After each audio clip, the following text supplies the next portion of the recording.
반갑습니다. 오늘은요, 고린도전서 이제 12장인데요. 이미 뭐 새벽에는 우리가 14장까지 가긴 했지만, 그럼에도 좀 12장의 1절부터 11절까지 지난 주일 큐티 본문을 좀 중심으로 해서 오늘은 성령과 은사라는 제목으로 함께 좀 말씀을 나누고자 하는데요. 그냥 바로 오늘 설교를 하면서 우리 말씀을 좀 보도록 하겠습니다. 여러분, 고린도 전서를 우리가 지금 계속해서 14장까지 보고 있는데, 고린도 교회의 아주 중요한 특징이 하나 있다면 그것은요, 부족함이 없는 풍성함이었습니다. 부족함이 없는 풍성함. 우리 모두가 다 소망하는 것인데 한번 확인해 보면 좋겠는데요. 고린도 전서 1장 5절로 7절을 한번 보십시오. 맨 처음 우리가 보았던 시작으로 한번 가보시죠. 자, 고린도 전서 1장 5절로 7절의 말씀을 우리가 한 목소리로 함께 읽도록 하겠습니다. 그러면서 한번 보십시오. 얼마나 풍성함이 넘치는지를 한번 보십시오. 함께 읽겠습니다. 이는 너희가 그 안에서 모든 일, 곧 모든 언변과 모든 지식의 풍족함으로 그리스도의 증거가 너희 중에 견고하게 되어 너희가 모든 은사에 부족함이 없이 우리 주 예수 그리스도의 나타나심을 기다림이라. 예, 부족함이 없습니다. 모든 언변, 모든 지식, 모든 은사, 모든 일, 이 모든 이라는 말을 이렇게 계속해서 씀으로 말미암아 이 고린도 교회 가운데 얼마나 풍성함이 넘쳤는가라는 것을 말해주고 있죠. 자, 이 가운데 이제 오늘 우리가 좀 초점을 맞추고자 하는 은사 역시 분명히 1장 7절에 보면 모든 은사에 부족함이 없이 풍성하였다라고 분명하게 말하고 있습니다. 그런데 문제는 뭡니까?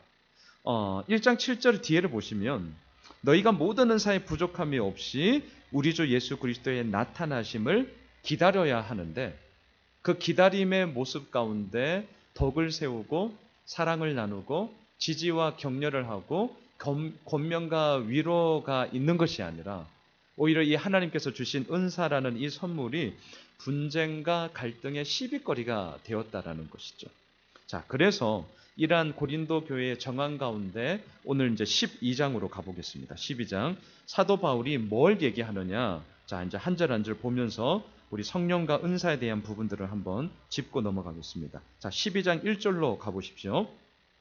자, 함께 읽겠습니다. 시작. 형제들아, 신령한 것에 대하여는 나는 너희가 알지 못하기를 원하지 아니하노니. 성경을 보면 참 말을 어렵게 해요. 되게 어렵게 해놓습니다. 자, 이게 무슨 말이죠? 이중 부정은 강한 긍정이죠. 그러니까 다시 말하면 신령한 것에 대해서 영적인 것에 대해서 꼭 알기를 원한다. 이제 이 얘기입니다. 그런데 이 말을 한번 잘 들여다보시면 그렇다면 지금 고린도 성도들이 이 신령한 것에 대해서 잘 알고 있다는 겁니까? 아니면 여전히 잘 모르고 있다는 겁니까? 예, 잘 모르고 있다는 거죠. 그렇기 때문에 이 편지를 통하여서 제대로 아는 것이 없기 때문에 오늘 이 부분에 대해서 내가 얘기할 텐데 너희들 이 신령한 것에 대해서 제대로 똑바로 알면 좋겠다. 제대로 알아야 된다라고 얘기를 합니다. 2절로 가보십시오. 2절 같이 읽습니다. 너희도 알거니와 너희가 이방인으로 있을 때에 말 못하는 우상에게로 끄는 그대로 끌려 갔느니라. 왜 이 얘기를 하냐면 앞서 우리가 고린도전서 1장 5절로 7절을 봤어요. 이미 고린도 성도들 가운데는 하나님께서 주신 은사의 이 선물이 풍성한 분도 있었고 또한 대체적으로 그 교회 안에 꽤 많은 은사의 그런 모습들이 나타나고 있었습니다. 그래서 고린도 성도들이 자신들을 일컬어서 나는 은사 받은 사람이야. 나는 성령의 능력이 아주 많은 사람이야. 나는 소위 신령한 자야. 라고 여기던 분위기가 상당했고요. 이것이 마치 오늘날도 마찬가지인데 자칫하면 이 은사가 이제 뭘로 나타납니까? 소위 영적인 계급으로 이제 나타나죠. 계급이. 그러니까 은사 받은 자, 은사 못 받은 자. 가장 기본적인 이 구도 속에서 마치 은사 받은 자들은, 은사 있는 자들은 영적으로 우위에 있는 것처럼 느껴지고 반대로 은사가 없는 자, 은사를 못 받은 자는 마치 그 믿음이 열등한 것처럼 이렇게 깨갱하면서 쭈그리고 있게 되는 그런 묘한 이제 영적 갈등의 구도가 이제 생겨지게 되죠. 지금 고린도 교회가 딱 그러했습니다. 그래서 2절에서 자, 너희들 신령한 것에 대해서 제대로 알아야 돼 라고 하면서 제일 먼저 뭘 언급하냐면 니들이 어떠한 존재인지를 먼저 보라는 거예요. 그래서 2절에서 얘기하죠. 너희들이 이방인으로 있을 때 뭡니까? 말 못하는 우상에게로 끌려다녔던 자들 아니냐. 이 말을 뒤집어서 이렇게 얘기합니다. 야, 너희들이 이제 깨구리 되었다고, 올챙이적 다 잊어버려? 이것들이 이거죠, 이거. 이게 책망이에요, 책망. 너희들 좀 은사 좀 받았다고 좋다는 거예요. 하지만 그 은사 받음이 너희들의 영적인 우위에서 마치 다른 사람들을 열등하게 여기라고 계급으로 준 것처럼 너희들이 그따위로 행동하는데 큰일 난다.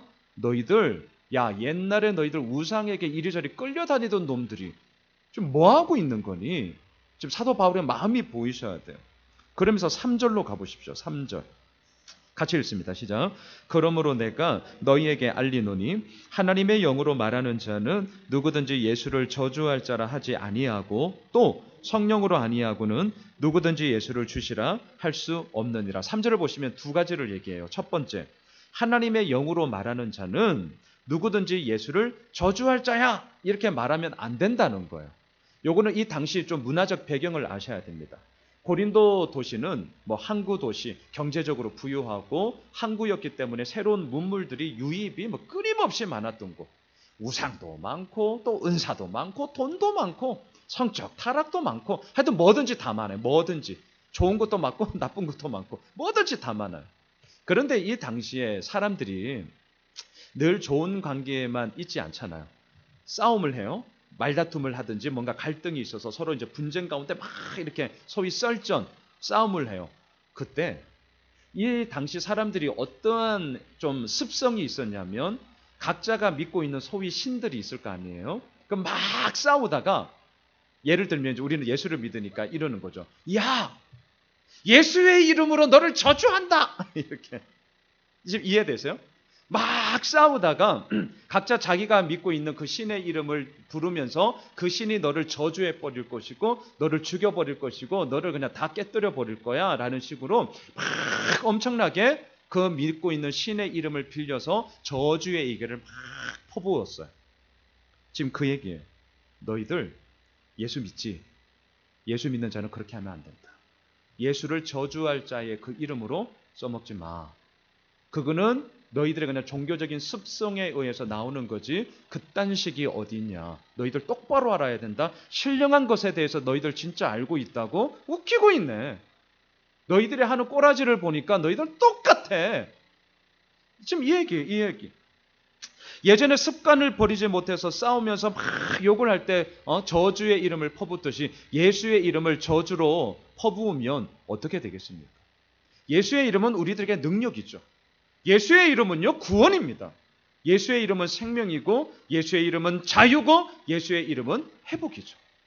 근데 그 예수의 이름을 저주에 갖다 대기 시작하면서 예수의 이름으로 저주하노라. 이제 이게 횡행하게 되면 예수 그리스도의 복음은요, 사람들에게 있어서 불신자들에게 있어서 뭐야? 저주의 이름이잖아. 이게 각인이 된다니까요. 사람들은요, 좋은 얘기는 까먹어요. 저도 마찬가지거든요. 근데 아주 조그만 나쁜 얘기, 내 마음에 좀 틀어지는 얘기는 절대 안 까먹어. 10년이 지나도 그 인간을 보면 딱 생각이 나. 이거예요, 이거. 예수 그리스도의 그 영광스러운 이름이 지들 마음대로 막 싸우면서 욕하는 때 써먹는 이름으로 쓰여지기 시작하면 진짜 구원의 이름이요, 능력의 이름이요, 생명의 이름은 온데간데 없게 되는 겁니다. 그래서 사도 바울이 얘기하는 거예요. 예수의 이름을 저주에 써먹지 마라. 너희들 그러면 안 된다. 또한 두 번째, 또 3절 뒤에 뭐라고 합니까? 제가 이거는 좀 몇 번 설교를 하면서 중요한 포인트로 많이 말씀을 드렸는데 성령이 아니하고서는 누구든지 예수를 주라고 할 수 없다. 다시 말하면 내가 예수 그리스도를 주님, 그 내 삶의 모든 것을 다스리는 주권자라는 고백이 진짜라면 우리는 성령을 받은 사람인 것이죠. 근데 왜 이 이야기를 하는 줄 아세요? 앞서도 말씀드렸지만 고린도 교회 안에 소위 은사 받은 자와 은사 받지 못한 자의 이 대결 구도가 있었어요. 그러니까 은사 받은 자가 영적 우위에서 딱 서서 무시하는 거죠. 야, 너 예수 믿는다며 은사 받았냐? 뭔 은사 있니? 이런 식으로. 그러면 이제 거기에 대해서 대답을 못하면 이제 깨갱하게 되는 거. 여러분, 우리 교회는 장로교잖아요. 꼴통 보수. 예, 보수죠, 보수. 뭐 저 역시도. 자, 우리 교회는 장로교. 제가 뭐 그런 분이 장로교회로서 이런 분위기가 없지만 순복음 교회만 해도 이야기를 이렇게 들으면 어떻습니까? 순복음 교회만 해도. 뭐 여러분들이 이렇게 아는 것처럼 뭐예요? 너 성령 받았냐? 그러면 뭐가 있어야 돼요? 방언하냐 못하냐? 아마 그런 분위기 지금도 있다고 저는 들었어요. 가장 많이 예를 드는 은사가 방언이죠. 방언을 하지 못하면 성령을 받지 못한 것이고, 성령을 받지 못한 것이면 그 사람의 믿음에 있어서 마치 좀 온전치 못한 것처럼, 뭔가 늘 부족한 것처럼, 뭐 그런 분위기들. 여러분, 그래서 이러한 분위기가 고린도 교회 가운데도 예를 들면 그런 분위기로 지금 팽배해 있었다는 거죠.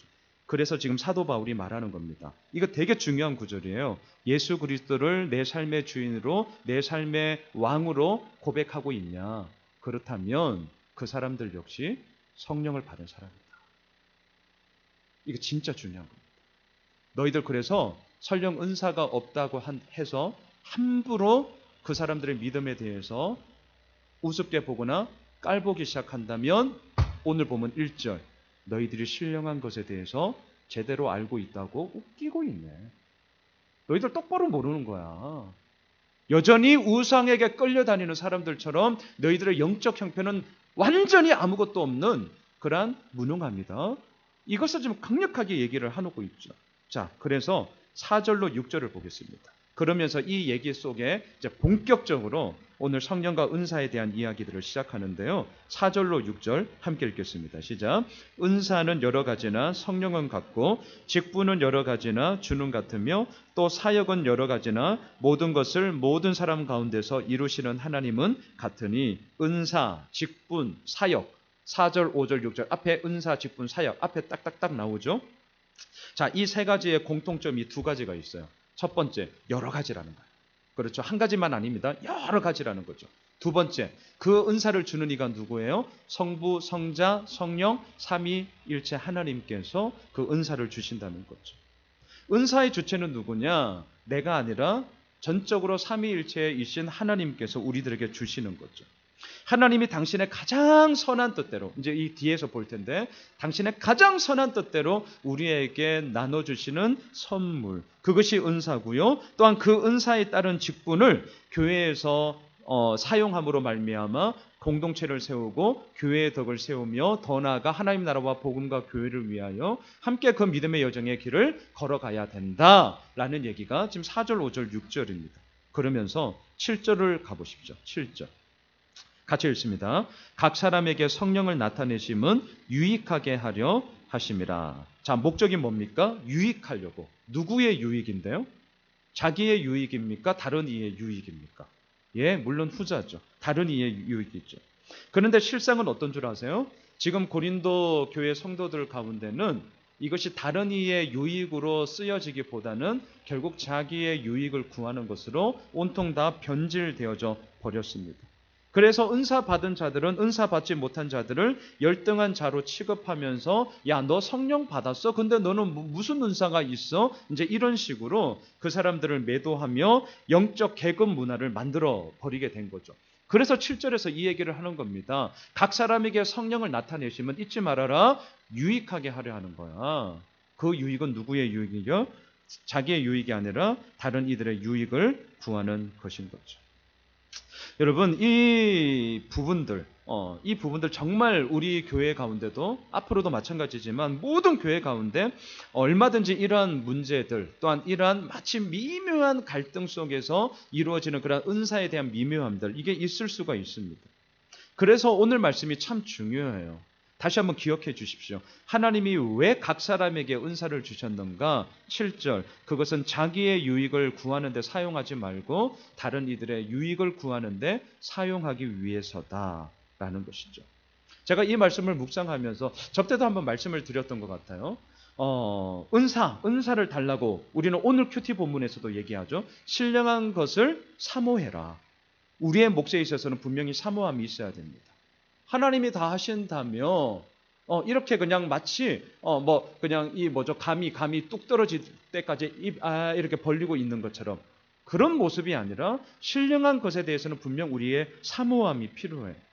제가 이 말씀을 묵상을 하면서 목사로서 많은 은사들이 이제 뒤에서 우리가 보겠지만 많은 은사들이 있을 텐데 이 중에 참 이런 은사가 있으면 좋겠다라고 생각이 되어질 때 가장 먼저 떠오르는 것, 인간적인 기준으로, 그렇죠, 병 고치는 은사, 신유의 은사죠. 신유의 은사, 단연코 신유의 은사죠. 제가 아무리 100번, 1000번, 10,000번 설교 아무리 해도 중요해요. 이거 말 조심해. 제가 중요해요. 큰일 나죠. 중요합니다. 예언이 바로 오늘 큐티 본문의 예언이 이런 거거든요. 중요해요. 그런데 실상으로 한번 병 고침이 나았다. 그러면요, 그 인생은 그냥 바로 무릎을 꿇죠. 바로 무릎을 꿇어요. 말이 뭐가 필요하겠어요? 엄청난 헌신과 수고를 통하여서 교회를 위하여, 하나님을 위하여서 정말 그 모든 인생에 있어서 온 힘을 다함이 분명합니다. 왜? 나았으니까. 다른 누가 뭐를 하든지 나았으니까. 그 결과로 우리 한국교회에 얼마나 초대형의 그런 성장한 교회들이 얼마나 많이 있습니까? 분명히 그런 게 있어요. 하지만 여러분, 그렇기 때문에 오늘 본문이 더 중요하다니까요. 또 이렇게 설교하고 있는 양 목사의 마음에도 더 중요한 거죠. 7절. 왜 하나님께서는 성령의 은사를 사람들에게 주냐고요? 자기 이름 드러내라고 준 게 아니고, 교회 성장시키라고 준 게 아니라 뭡니까? 다른 이들의 유익을 구함으로 말미암아 그 유익됨이 결국 하나님의 나라의 영광스러움이 무엇인지를 각 사람의 삶을 통하여서 보여주기 위함이기 때문인 것이죠. 자, 그래서 하나님은 이러한 다른 사람의 유익을 위해서 어떤 은사를 주시는가 한번 보십시다. 8절을 보십시오.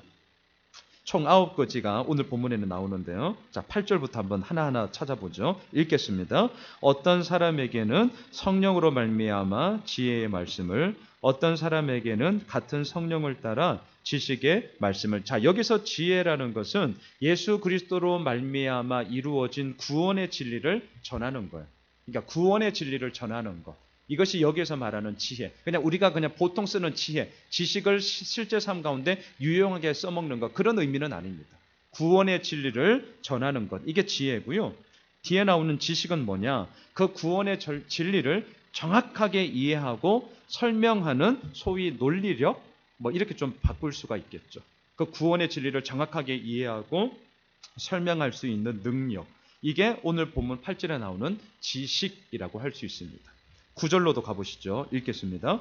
다른 사람에게는 같은 성령으로 믿음을, 어떤 사람에게는 한 성령으로 병 고치는 은사를. 여기서 말하는 믿음은 내가 하나님을 믿고 의지하는 나의 신뢰, 이건 우리가 흔히 하는 믿음. 근데 여기서는 그런 믿음은 아니에요. 여기서 말하는 믿음은 오히려 다른 사람들에게 힘을 주고 또한 새롭게 할 수 있도록 북돋아주는 그런 능력들을 믿음의 은사라고 얘기합니다. 그러니까 나의 유익의 방향이 아니라 다른 이의 유익의 방향이라는 것을 잊으시면 안 돼요. 자, 또한 뒤에 나오는 병 고치는 은사는 뭐 말 그대로 아픈 질병을 낫게 하는, 회복해 하는 그런 능력을 얘기하죠. 10절로 가보시죠. 10절 함께 읽겠습니다.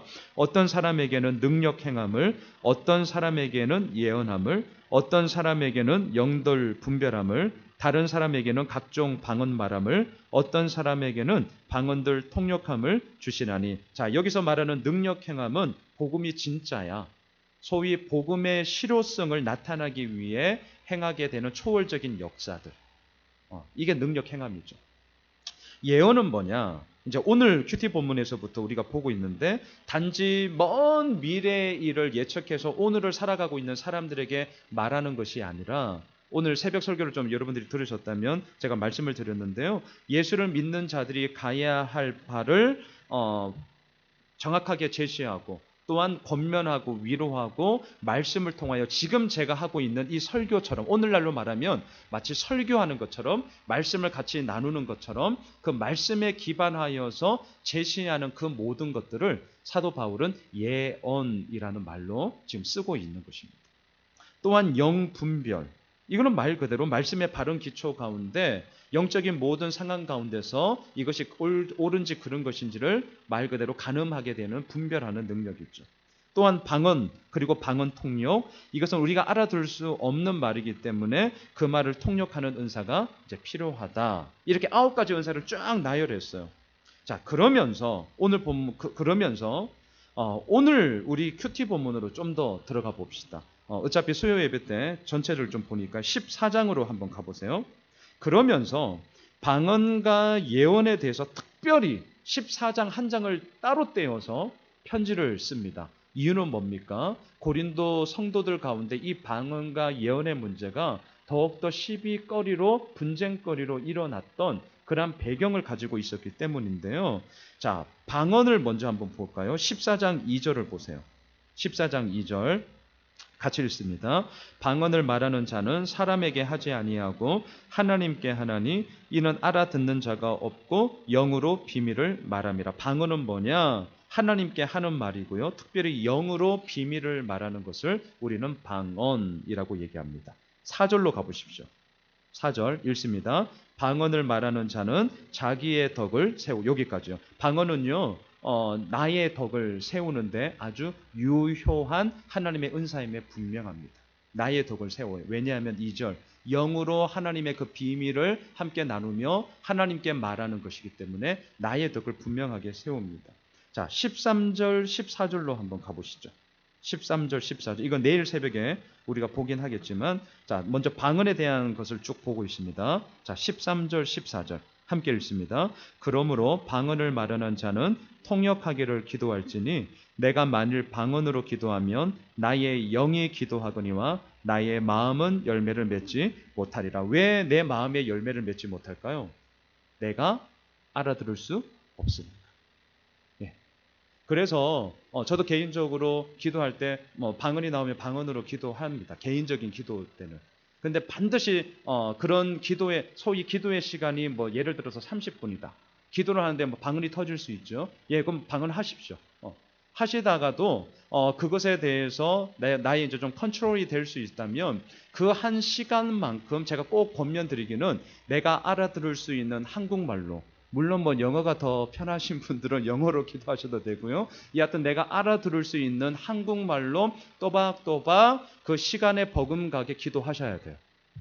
이거 반드시 균형 잡으셔야 돼요. 방언의 통역 은사가 있으신 분들은 괜찮아요. 하루 종일 샬랄라 해도 괜찮습니다. 왜? 그 말이 알아들을 수 있으니까. 하지만 그렇지 않다면 방언으로 기도가 나왔다 하십시오. 하세요. 일부러 절제하지는 마십시오. 하세요.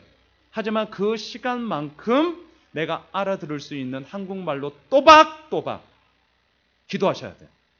왜? 오늘 14절 내 마음의 열매는 내가 알아들을 수 있는 그 기도를 통하여서 내가 확인할 수 있기 때문입니다.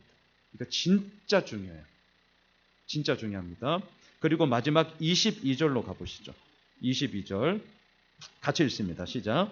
그러므로 방언은 믿는 자들을 위하지 아니하고 믿지 아니하는 자들을 위하는 표적이나. 여기까지요. 방언은요, 믿는 자들을 위한 게 아니에요. 믿지 않는 자들을 위한 표적이에요. 왜요? 알아들을 수 없는 말을 하니까 신기하잖아요. 이게 하나의 그 불신자들에게 야, 하나님을 믿는다는데 뭔가 외적인 표징으로서 저런 게 있네. 눈이 확 띄어지죠. 물론 그것만으로 그 사람을 변화시키느냐? 절대 never. 하나의 컨택 포인트로서 이루어질 수 있다라는 것을 얘기하는 것이죠. 자, 한편 예언에 대해서 한번 가볼까요? 자, 다시 14장 3절로 가보십시오. 14장의 주된 기둥은 방언과 예언이기 때문에 특별히 이 구절에 의해서 두 가지만 보고 이제 오늘 말씀을 좀 마무리하려고 합니다. 자, 14장 3절. 앞서 우리가 보았죠. 3절 같이 읽습니다. 그러나 예언하는 자는 사람에게 말하여 덕을 세우며 권면하며 위로하는 것이요. 자, 분명하게 얘기합니다. 사도 바울이 여기서 말하는 예언의 의미는 저 멀리 미래에 있는 얘기를 끄집어 와가지고 오늘을 사는 사람에게 이제 앞으로 이렇게 될 거야, 이렇게 얘기하는 게 아니고 3절 사람에게 말을 하여 덕을 세우는 거예요. 권면하는 거예요. 위로하는 거예요. 더 나아가서 책망하는 거예요. 그게 뭐냐고요? 저처럼 이렇게 설교하는 자로서 설교구나, 아니면 말씀을 함께 나누거나 그 말씀을 토대로 하여서 뭔가 이루어질 때 우리들로 하여금 나타나는 그 모든 부분들, 말씀에 기반한 것들이 바로 예언이라는 거죠. 그래서 4절로 가보십시오. 4절. 앞서 방언은 자기의 덕을 세우는데 뒤에 보세요. 예언하는 자는 뭘 세우죠? 교회의 덕을 세우죠. 왜? 앞서 3절에서 읽었잖아요. 권면하고 위로하고 또한 사람들에게 말하여 덕을 세움으로 말미암아 더 나아가 그 한 사람 한 사람이 모여있는 공동체의 덕을 세우고 때로는 책망할 것이 있다면 그 말씀에 기반하여서 책망할 수 있는 그런 기반이 되기 때문인 거죠. 자, 5절로 가보십시오. 5절 같이 읽습니다. 나는 너희가 다 방언 말하기를 원하나 특별히 예언하기를 원하노라. 만일 방언을 말하는 자가 통역하여 교회의 덕을 세우지 아니하면 예언하는 자만 못하니라. 예, 교회의 덕을 세움이 얼마나 중요한 것이냐, 이것을 다시 한번 얘기하고 있고요. 그렇기 때문에 예언, 다시 말하면 말씀을 기반으로 하여서 전하고 나누고 함께 기도하는 이 부분들이 얼마나 중요한지를 얘기합니다. 22절로 넘어가 보십시오. 22절. 자, 아까 방언 뒷부분에, 방언은 이제 믿지 않는 자들을 위하는 표적이나, 그 다음 구절부터 읽겠습니다. 시작. 예언은 믿지 아니하는 자들을 위하지 않고 믿는 자들을 위함이더라. 이해가 되세요? 왜? 예언은 권면하고 위로하는데 뭘 기반으로 하고 있어요? 말씀을. 그러니까 말씀의 토대 자체가 없는 사람은 그것에 대해서 우선 배움의 단계가 필요한 거죠. 학습, 세례, 이렇게 우리가 주는 단계가 뭡니까? 학습, 말 그대로 기독교의 기본 진리가 뭔지에 대해서 알아야 될 거 아니에요. 배워야 되는 과정이 필요하죠. 그렇기 때문에 이 예언, 위로하고 권면하는 데 있어서 뭔가 건덕지가 있어야, 뭔가 토대가 그래도 있어야 그 속에서 말씀이 살아 움직이는 능력을 경험하는 것 아니겠어요? 그래서 얘기하는 겁니다. 예언은 믿는 자들을 위한 것이다. 자, 그리고 마지막 24절, 25절을 보십시다. 24, 25 읽겠습니다. 그러나 다 예언을 하면 믿지 아니하는 자들이나 알지 못하는 자들이 들어와서 모든 사람에게 책망을 들으며 모든 사람에게 판단을 받고 그 마음에 숨은 일들이 드러나게 되므로 엎드려 하나님께 경배하며 하나님이 참으로 너희 가운데 계신다 전파하리라. 예언은요, 앞서서는 권면, 위로라고 했죠. 하지만 오늘 24, 25절에는 보세요. 책망, 그리고 사람들에 대한 판단함, 그리고 숨은 일들을 드러나게 함. 이게 말씀의 능력이죠. 이 말씀을 기반으로 하여서 이루어지는 모든 사역을 통하여서 이 고린도 교회의 많은 문제들이 다시금 온전하게 서야 된다라는 것을 얘기하기 위해 특별히 14장에서는 긴 내용을 방언과 은사에 대해서, 방언과 예언에 대해서 얘기하고 있습니다. 자, 그렇다면 오늘 결론이에요. 다시금 12장 11절로 와보십시오. 오늘 결론입니다. 자, 다시금 12장 11절로 와보십시오. 오늘 성령과 은사인데 이 모든 것을 통하여서 하나님께서 하시고자 하는 것은 뭐냐? 11절 읽겠습니다. 시작.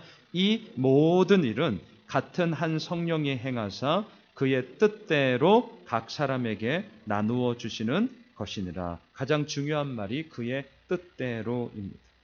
은사는 하나님의 뜻대로, 하나님이 보시기에 좋은 대로, 그리고 그 사람의 영적 형편에 있어서 가장 맞는 것으로 하나님께서는 주시는 거죠. 주시는 거예요. 각각 그 사람에게 나누어 주시는 것입니다. 이 말을 왜 이렇게 강조하냐면 우리가 달라고 때를 써서 얻을 수 있는 것도 아니고, 또한 내가 설령 은사를 받았다 할지라도 그 은사가 앞서 계속 말씀드린 것처럼 마치 영적인 우위, 계급으로 써먹는 듯한 그런 잘못됨이 이루어지는 것이 너무 많았기 때문에 잊지 말라는 거예요. 이 모든 일은 예외가 없습니다.